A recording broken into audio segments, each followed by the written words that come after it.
வணக்கம் வாடிக்கையாளர்களே, நேற்று எங்கள் அழைப்பை ஏற்று பொன்னேரி பழவேற்காடு அருகில் அமைந்துள்ள எங்களுடைய புதிய வீட்டுமனை துவக்க விழாவிற்கு வருகை தந்த அத்தனை மக்களுக்கும் நன்றி. நேற்று ஒரே நாளில் 300க்கும் மேற்பட்ட வீட்டுமனைகள் புக்கிங் செய்யப்பட்டன. இப்பேற்பட்ட ஒரு நில புரட்சியை உண்டாக்கிய உங்கள் அனைவருக்கும் மீண்டும் தணிகை எஸ்டேட் சார்பாக நன்றியை தெரிவித்துக் கொள்கிறோம்.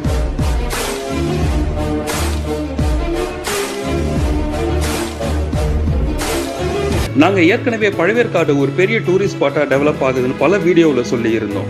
நாங்கள் எப்போதும் உண்மையை மட்டுமே சொல்லுகின்றோம் என்பதற்கு மற்றும் ஒரு சான்று தாங்க இப்போ நீங்கள் பார்த்துட்டு இருக்கிற டைம்ஸ் ஆஃப் இந்தியா என்ற பத்திரிகையில் நேற்று, அதாவது 21 ஜூலை 2024 அன்று பழவேற்காடு போட்டிங் பற்றியும் பழவேற்காட்டில் அமைந்திருக்கிற பறவைகள் சரணாலயம் பற்றியும் வந்திருக்கிற ஒரு நியூஸ். இதுல ஒரு பெரிய பியூட்டி என்னன்னா, நாம சைட் லான்ச் சேர்ந்த அதே நாளில் தாங்க டைம்ஸ் ஆஃப் இந்தியா என்ற ஆங்கில பத்திரிகை இந்த பழவேற்காடு பற்றின நியூஸை வெளியிட்டிருக்காங்க.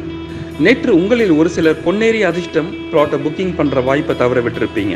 பரவாயில்லைங்க, 300க்கும் மேற்பட்ட பிளாட் நேற்று புக்கிங் ஆனாலும் மீதம் 200 பிளாட் உங்களுக்காக காத்துட்டு இருக்கு.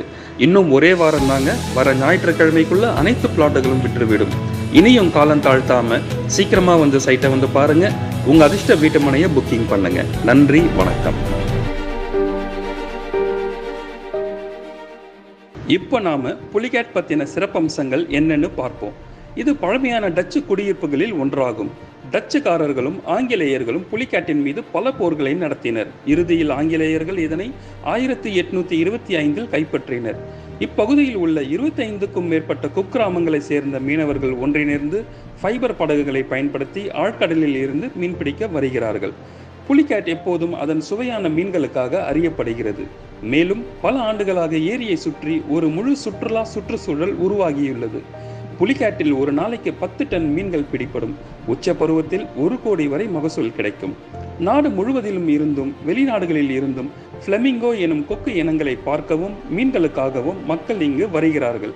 அனைத்து கரையோர பறவைகளும் மீன் பிடிப்பதற்காக இந்த புள்ளியை சுற்றி திரள்வதை நீங்கள் இங்கே பார்க்கலாம். சுற்றுலா பயணிகளிடையே பிரபலமான மற்றொரு காட்சி சூரிய உதயமாகும் காட்சி. புலிகேட் அதன் 759 சதுர கிலோமீட்டர் மிகவும் பிரபலமான பறவைகள் சரணாலயத்திற்கு கொடுத்து இது புலம்பெயர்ந்து வரும் பறவைகளை ஈர்க்கிறது. இது மட்டுமின்றி பெலிகான்கள், நாரைகள் உட்பட நீர்வாழ் மற்றும் நிலைப்பறவைகளுக்கு கூடு கட்டும் இடமாகும். வனவிலங்கு புகைப்பட கலைஞர்களுக்கு இது சொர்க்கமாகும்.